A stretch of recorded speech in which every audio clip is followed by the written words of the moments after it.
Ne-am întors și, așa cum vă spuneam, o să discutăm despre un proiect interesant și inedit, Bibliile personalizate. Am o astfel de Biblie alături de mine astăzi și o să aflăm ce înseamnă personalizarea ei, pe cine ajută, pentru că Raluca Popa alături de noi este în această seară fondator al acestui proiect despre care noi povestim. Bună seara, Raluca, mă bucur că ești aici. Bună seara, bine v-am găsit. Și mulțumesc pentru această Biblie.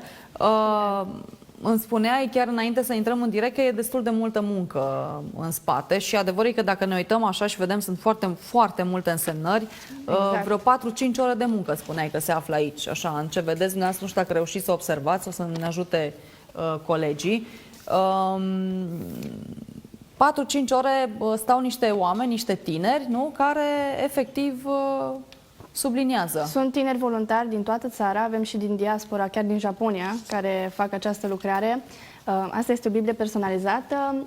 Pe prima pagină scriem un mesaj, dar fiecare mesaj este diferit. Și fiecare mesaj, deci mesajul meu nu e același cu mesajul tău. Este diferit la fiecare Biblie în parte, sunt mesaje diferite și de asta este și interesant în momentul când tu îi dai la o persoană, omul ăla nu știe ce mesaj are pe copertă, dar nici noi nu știm. Pentru că mesajele sunt foarte diverse, mesajele sunt foarte multe și de multe ori am pățit ca oamenii care au primit aceste Biblii să ne spună: ok, dar cum de știu tu problema prin care eu trec? Pentru că pe Biblie scrie exact prin ceea ce trec eu.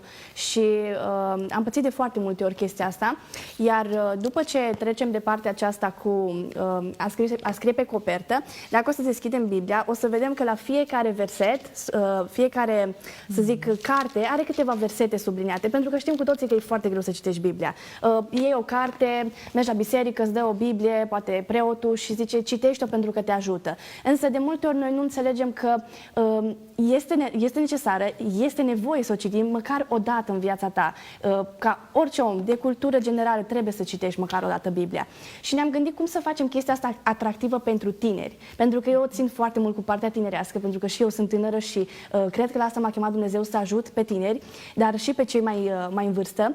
M-am gândit la soluția asta și am zis: Doamne, oare ce să fac eu cu Biblia asta? Pentru că este cea mai răspândită carte din lume. Biblia are 66 de cărți, dintre care peste 40 de autori, și au scris într-o perioadă de 1600 de ani. Deci este cam cea mai populară carte din întreaga lume. Oriunde vei merge, toată lumea, dacă îi zici de Biblie, știe de Biblie, pentru că este cartea de căpătâi a românilor, a creștinilor și nu doar a nostru.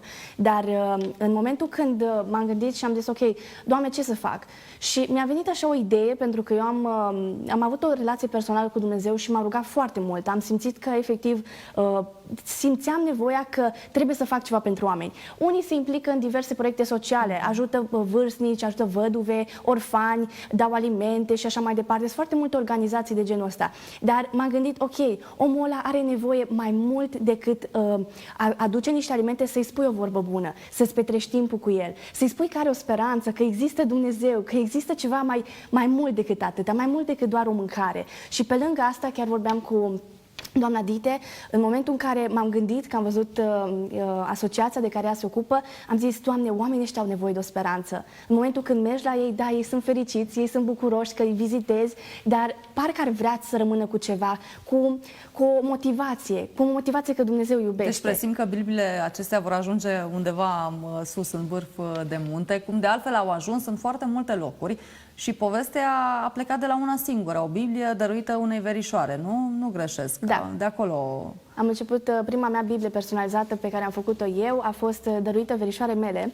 Mi-am dorit foarte mult ca cei din casa mea să aibă o Biblie, pentru că mie mi-a schimbat viața, pentru că din spate, dacă plecăm din spate de unde a pornit proiectul ăsta, eu am fost o fire care, ca orice adolescent, a experimentat toate lucrurile, a experimentat tot ceea ce înseamnă adolescența și la un moment dat m-am scârbit de toate lucrurile astea, zic sincer, și am zis: de ce să nu fac ceva pentru oameni și de ce să fiu doar egoistă, să o fac doar pentru mine? Și m-am apucat și m-am lăsat de cumva de toate partea asta a răutății, pentru că am fost o persoană destul de egoistă, pot să spun, și am zis: Doamne, vreau să mă întorc la Tine, vreau și eu să fac ceva pentru Tine. Și atunci mi-a venit ideea, și când mi-a venit ideea, prima mea persoană pe care i-am dat a fost verișoara mea, și în momentul când ea a primit-o, ea a primit o Biblie nepersonalizată, o Biblie normală, ca o carte, cum toți știm cum arată o Biblie, și o Biblie personalizată care avea stickerele astea aici și mesajul de pe copertă care l-am scris special pentru ea. Și zice către mine următoarele cuvinte, zice: serios, tu ți-ai luat din timpul tău ca tu să faci treaba asta pentru mine? Adică ai stat atâtea ore ca tu să-mi subliniezi versetele astea că eu să citesc Biblia. Tu îți dai seama ce lucrare? Și am zis, da, pentru că te iubesc și îmi doresc și tu să cunoști ceea ce am cunoscut eu, adică pe Dumnezeu prin Biblie. Când a apărut Dumnezeu în viața ta? Pentru că acum, evident, aflăm de mici, de la bunici, de la părinți, ni se spun lucruri, le înțelegem mai mult sau mai puțin, apoi vine adolescența cu perioada asta tumultoasă în care nu prea vrei să auzi de mers la biserică sau de a practica într-o formă sau alta apropierea aceasta de Dumnezeu. Când a devenit foarte clar că e nevoie de așa ceva în viața ta? În urmă cu 2 ani de zile am ales să mă detașez de toate lucrurile pe care eu le făceam din motivul pentru că am ajuns într-o depresie destul de cruntă. Am avut anxietate, gânduri de suicid, probleme cu consumul de alcool, de tutun și de droguri și am pățit niște momente în viața mea care m-au dus într-un prag foarte nasol, în care am zis, Doamne, dacă nu mă ajută cineva, psihologii nu m-au putut ajuta, psihiatrii nu m-au ajutat, oamenii care, nici măcar părinții mei care încercau să-mi dea toate sfaturile bune, cu toate că erau niște oameni atât de călduroși, atât de buni, nu au putut să-mi umple golul. Aveam un gol în inima mea. Și mama mea s-a întors la Dumnezeu tot așa prin Biblie, l-a cunoscut pe Dumnezeu prin Biblie și i-am tot spunea, Raluca, până când tu nu-L vei alege pe Iisus Hristos ca și Domn, până când tu nu-L vei alege pe Dumnezeu și până când tu nu vei renunța la toate lucrurile rele pe care tu le faci, tu o să te simți gol. Dar ce câștigi? Care e cel mai mare câștig? Pentru că, uite, sunt foarte mulți tineri, de exemplu, care privesc ideea aceasta apropierii de Dumnezeu. Nu vreau să discutăm despre religie neapărat aici sau despre o practică sau alta, ci pur și simplu despre ideea de spiritualitate, de divinitate, Dumnezeu, cum vreți noastră să-i spuneți, cei care ne priviți. Și spuneam, sunt mulți tineri care cumva se gândesc că odată ce fac acest pas, deși sunt conștienți că le-ar face bine, îi duc într-o zonă în care e totul poate mult prea monoton, sau adică îți mai dorești să te mai bucuri de viață din când în când, să mai bei un pahar, să mai ieși la o petrecere. Trebuie să vedem așa lucrurile în aceste extreme, neapărat? Nu cred că este vorba de o extremă, cât este vorba de, cum revenim, ceea ce scrie în Biblie. Eu, sincer, vă zic că tot ceea ce am luat și toată dogma mea, pentru că multă lume o să se întrebe, oare de unde are dogmele astea fata asta sau de unde gândește fata asta, este doar 100% bazat pe Biblie. La un moment dat, chiar și eu, citind Biblia în urmă cu 2 ani de zile de când m-am apucat să o citesc și am și terminat-o, în momentul când am citit, mă uitam prin ea și ziceam, oare cum descrie așa ceva în Biblie? Și cumva m-am legat și toate lucrurile pe care eu le făceam, le-am conștientizat că sunt greșite prin Biblie. Dar eu nu a fost ceva de gen, ok, asta, gata, renunț la toate astea, mă constrâng, nu mai fac nimic, eu mă duc și mă călugăresc și mă duc într-o biserică și acolo rămân. Pentru că nu asta e scopul. Scopul e ca Biblia ne spune și Dumnezeu, adică prin Iisus Hristos, pentru că suntem în săptămâna mare și o să sărbătorim învierea, Iisus Hristos ne spune să fim o lumină, să ieșim în lume și să le spunem, astăzi, cum spun la TV, am spus peste vreo 10 locuri și la televiziune și în alte părți, am spus despre Dumnezeu care mi-a schimbat viața și la fel cum alții care poate mă urmăresc pe internet, pe canalul meu de YouTube și așa mai departe, am postat toată mărturia mea, de când am început eu până la sfârșitul vieții mele, acum până în prezentul vieții mele, am postat tot ceea ce mi s-a întâmplat mie. Într-adevăr, nu putem să intrăm prea mult în detalii pentru că nu este timpul necesar, însă dacă... Mai avem ceva timp, dar uite, pentru că pomeneai de postat, am văzut că ai oarește urmăritori și chiar aș vrea să te întreb dacă poate fi cool un astfel de influencer, pentru că acum, clar, asta este meseria la modă, să spunem, sau spre ceea ce se uită tinerii. Cum prind aceste subiecte la tineri, totuși? Îți pot spune ceva foarte interesant, care cred că o să te șocheze. Oamenii sunt interesați de ceva nou. Toată lumea știe de influencer de make-up, toată lumea știe de influencer de, nu știu, dar nimeni nu a auzit de influencer creștin, de influencer care să zică de Dumnezeu. Acum, sincer, s-a întors o fată la Dumnezeu, acum se apucă să povestească și de Dumnezeu, ia Biblia, crede cumva că vrea să ne schimbe mintea, să ne facă ceva. Adică oamenii privesc, într-un fel, sunt o parte care privesc, ok, ceva ciudat se întâmplă aici, o altă parte de tineri zic, wow, mi-aș dori și eu să fiu ca fata asta, și o altă parte zic, ok, dar ce s-a întâmplat? Și cumva se leagă toate părțile astea și pe oamenii strânește curiozitatea să vadă ce m-a adus pe mine în punctul ăsta, că eu să mă întorc la Dumnezeu și astăzi să fiu o persoană nouă, pentru că înainte, vă mărturisesc, nu puteam să stau liniștită, deci eu nu aveam momente în care stau liniștită, pentru că simțeam că eram într-o depresie cruntă. Ce înseamnă această neliniște? Pentru că sunt convinsă că sunt foarte mulți tineri care se zbat în tot felul de depresii și de anxietăți. Adică însemna că nu puteai să stai locului efectiv, erau multe petreceri, trebuia mereu să-ți ocupi timpul cu ceva pentru a nu te gândi la ceea ce te apăsa cu adevărat sau ce Încercam să fug de ceea ce simt, încercam să neg cumva în fiecare weekend. Eu mergeam la petreceri, deci weekend de weekend, nu exista weekend în care eu să mă duc la petrecere, pentru că simțeam că acolo cumva uit de gândurile mele. Acolo cumva beam, fumam, nu aveam treabă cu nimeni și ziceam, ok, dar viața mea e plictisitor fără să faci treburile astea. Dacă nu faci asta, nu te distrezi. Adică eu veneam distracția doar bazându-mă pe anumite chestii. Eu dacă nu făceam treaba aia, eu nu eram fericită. Și atunci am dat seama că am o problemă. Pentru că tu nu poți să spui că dacă nu mergi la o petrecere în weekendul ăsta, tu intri în depresie. Și ajunsesem la un moment în care eu nu puteam să dorm cu becul stins, simțeam că cineva mă urmărește, simțeam că cineva e efectiv lângă mine și vrea să-mi facă rău. Era sindromul ăsta de paranoid, așa, era un sentiment foarte urât pe care îl experimentam în viața mea. Am experimentat, de exemplu, respingerea, foarte multă lume m-a respins, după care am avut o perioadă în viața mea în care cumva eram foarte venerată și mă simțeam cumva mândră și după aia iar am căzut. Deci cumva eu am trecut prin foarte multe etape până la vârsta de 19 ani, pentru că am 19 ani. Uite, chiar vreau să te întreb câți ani ai. 19 ani este foarte puțin, de fapt, și sunt foarte multe stări și foarte multe gânduri pe care tu le-ai avut și poate prin asta trec și foarte mulți tineri care poate ne văd acum și aș vrea să discutăm puțin și despre cum reacționează ceilalți. Când vine un tânăr și îți spune, în viața mea de până la 19 ani am trecut prin asta și asta, prima tendință a unui om matur este să zică, ei, lasă, ești tânăr, ce poți tu să... Dar, de fapt, atunci când discutăm despre depresii și despre probleme grave până la urmă de sănătate, parcă nu-ți mai vine să râzi. Pentru că tânărul ăla, dacă nu e înțeles la un moment dat, va face un gest poate necugetat sau se va întâlni și mai mult și se pierde. Deci care este reacția adulților? Nu știu dacă ai vorbit cu cineva despre asta sau a fost vizibil comportamentul tău. Majoritatea oamenilor care mă văd și mă cunosc personal, nu de pe ecrane, spun că sunt o minune a lui Dumnezeu, pentru că și mulți dintre adulții cu care am vorbit îmi cunosc viața de dinainte. Da? Deci vorbim de familia mea, vorbim de persoane care... Eu eram o persoană care eram destul de influentă în orașul din care provin și oamenii se uitau pe stradă și ziceau, bă, fata asta, oare chiar e așa cum zice ea pe internet? Oare chiar o trecut ea sau vrea doar așa să facă reclamă și să fie totul așa de vizibilitate? Însă oamenii care mă cunosc dinainte, pot să mărturisească faptul că eu sunt o persoană schimbată 100% și eu sunt o persoană care nu mai recunoaște multă lume. În clasa 12-a am ajuns la un moment dat colegii mei de clasă se uitau la mine și ziceau, îmi pare rău, eu nu cred în ceea ce spui tu, eu nu cred că Biblia asta ți-o schimba viața, eu nu cred că...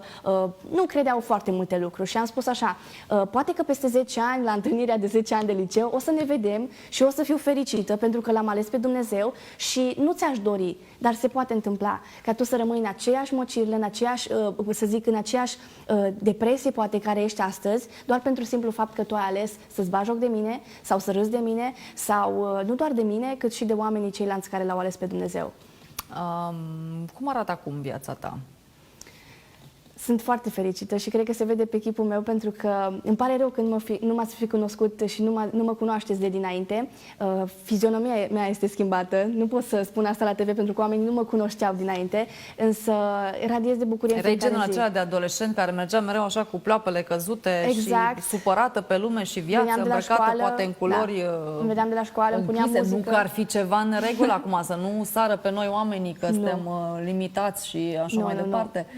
Dar fața unui om spune multe despre stările lui interioare. Să știți că de multe ori tinerii din ziua de astăzi, și văd chestia asta pentru că lucrez cu tineri. Deci 300 de voluntari avem în țară care fac lucrarea asta, dar nu doar ei. Eu mă duc și vorbesc cu oameni zilnic de Dumnezeu, nu mă duc pe stradă, vai să-i trag pe oameni, nu. Am contexte în care mă duc la școală și oamenii mă întreabă, Raluca, dar dă-mi sfat aici. Dar e un subiect tabu, uite, asta cu nu cred. Vorbitul despre Dumnezeu e un subiect tabu? De multe ori, uite, acum că sunt la facultate pot să spun chestia asta, tinerii de la facultate se feresc foarte mult să vorbească cu mine, dar totuși vor să audă de la mine cuvinte, pentru că m-au auzit pe internet, au văzut mărturia mea și totuși vin colegi la mine, dar vin cumva pe ascuns, într-adevăr, pentru că se tem de părerea celorlalți. De ce spun ceilalți. Exact. Adică vor să știe de la mine sfaturi, vor să-mi ceară sfaturi pentru că văd că și eu am trecut prin ceea ce trec ei, pentru că dacă eu, de exemplu, n-aș fi fost schimbată astăzi, eu n-aș putea să dau sfaturi la niciun tânăr. Până la urmă, ideea aceasta de spiritualitate și de apropiere de Dumnezeu este una dintre cele mai cum să zic, importante esențe ale noastre, oameni fiind, și una despre care totuși vorbim foarte greu. Ne temem să fim politically corect când vorbim la televizor, să spunem, să nu spunem, e bine să-i zici așa, e bine să-i zici altfel. Voi, tinerii care lucrați în acest proiect, simțiți totuși nevoia asta și a tinerilor și sunt convinsă că nu numai, a oamenilor de a discuta despre astfel de lucruri. Nu doar de a merge la biserică și a auzi predica sau de, nu știu, a citi o rugăciune. De astfel. E nevoie de discuții. Am în minte acum imaginea lui Iisus cu apostolii care mergeau, se opreau, povesteau pildele acelea. Cred că asta nu se prea mai întâmplă. Da. Tocmai de asta cred că mi-a pus Dumnezeu m-a pus pe mine să fac treaba asta, și anume, eu de obicei când merg să dau o Biblie și în anumite contexte din viața mea, tot timpul le vorbesc la oameni despre Dumnezeu. Nu există un moment să zici că dau o Biblie și spun, auzi, ia-o, citește-o, dar descurcă-te cu ea. Nu, tot timpul îi spun, uite, hai să spun cum a fost viața mea înainte. Viața mea a fost așa și acum este așa. Dacă crezi bine, Dumnezeu zice în Biblie că Dumnezeu te-a pus să alegi. Vrei viața sau moartea? Binecuvântarea sau blestemul? Tu alegi. Dumnezeu nu te forțează. Asta e frumusețea la Dumnezeu, pentru că Dumnezeu nu m-a forțat pe mine să fac nimic. O biserică nu m-a putut schimba, niște oameni nu m-au putut schimba, eu nu l-am găsit pe Dumnezeu într-o biserică și că tot veni vorba de biserică, eu nu cred că este corect ca noi, ca și creștini, orice etichetă religioasă am avea, să stăm pe o bancă în biserică, să ne hrănim, să tot ascultăm, să ascultăm la TV de lucruri despre Dumnezeu, că sunt emisiuni doar culturale foarte frumoase și preoți care vorbesc despre Dumnezeu, dar noi totuși să stăm pe bancă și să mâncăm semințe, să spunem, auzi, eu azi nu fac niciun bine. Eu dacă trec pe lângă un sărman, eu azi nu-i dau nimica, dacă se poate să... Adică noi trebuie să fim o lumină și ajung la chestia asta. Dacă noi, ca și creștini, că Biblia spune, noi să fim o lumină, noi nu suntem o lumină, oare ce mai vrea să facem atunci? Oare de ce, zicea la un moment dat Părintele Arsenie Boca, că oamenii se întreabă de ce Dumnezeu dă atâta de mult necaz. Că asta e întrebarea tuturor. Doamne, dar de ce? Dacă există Dumnezeu, de ce dă Dumnezeu atâta necaz? Dar Dumnezeu îi cere la om să se lase de păcat. Atâta de mult mi-a plăcut chestia asta, zilele trecute am citit. Și Dumnezeu îi zice, măi, lasă-te de păcat, că o să ai o viață frumoasă și o să fii așa de bine, dar lasă de păcat și eu nu-ți mai dau necazuri. Dar omul zice, Doamne, dar de ce mi-ai dat necazuri? Doamne, dar de ce mi-ai dat... Dar eu nu mă las de păcat, Doamne. Prima dată să nu mai dai necazuri și după aceea mă las de păcat. Înțelegeți care e paradoxul? Bibliile, pentru că nu vreau să ne se scurgă, mai avem ceva minuțele la dispoziție. Bibliile acestea de la care pornirăm noi discuția mai devreme, de la una au ajuns la câteva sute, care sunt împărțite. Pe unde ați reușit să ajungeți? Peste 150 de tineri, nu? Sau mai bine? În prezent avem 300 de voluntari. Da, 300 de voluntari în toată țara, dar și în diaspora. Avem în Belgia, Italia, Japonia, chiar în Toyota. Avem acolo niște tineri japonezi care fac proiectul ăsta și au prins ideea și chiar m-am bucurat pentru ei. Deci e viral. Da, deci este foarte viral. E un proiect viral. La noi în proiect avem tineri de toate religiile. Avem ortodoxi, catolici, adventiști, de toate religiile. Deci nu interesează pe om.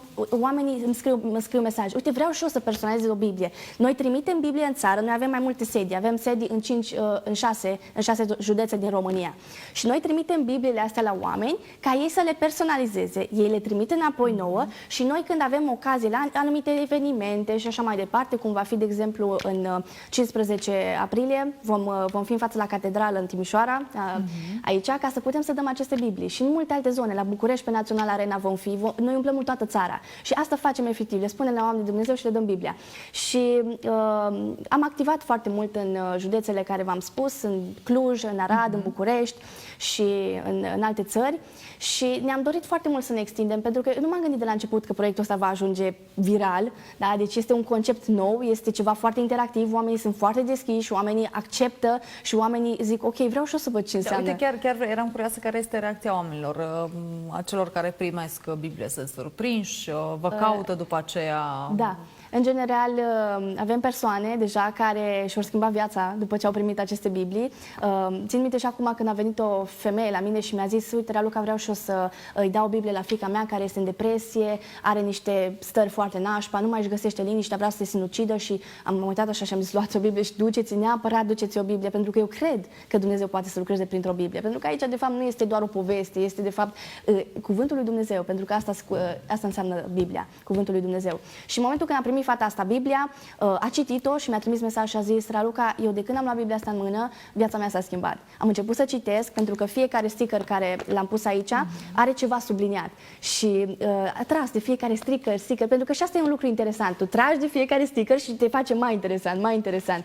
Și în momentul când ea trăgea de câte un sticker, vedea ceva subliniat și a zis: uite, eu am citit tot ce e subliniat tu acolo. Eu am citit tot ce mi-ai spus tu aici și mi se pare atât de interesant. Dar vreau să spun, eu nu credeam vreodată că scrie așa ceva în Biblie. Adică proverbe foarte cunoscute în poporul nostru român care se spun sunt de Biblie, multe citate și așa mai departe. Și fata asta a ajuns să renunțe la toate gândurile astea nasoale pe care le-a avut și depresia aia cruntă și acum este o persoană chiar măcar schimbată. un om salvat, dar deja sunt doi, Mulți. cel puțin aici, despre care noi am povestit și mulți alții. Mulțumesc, Raluca, foarte mult pentru vizită, mulțumesc pentru Biblie și mulțumesc celui care a stat 4-5 ore să facă acest lucru și sper să ajungeți la cât mai mulți oameni. Mulțumim mult de tot. Și dumneavoastră vă mulțumesc că ne-ați urmărit. Ne vedem mâine de la ora 19, tot aici. Până atunci, toate bune și rămâneți sănătoși.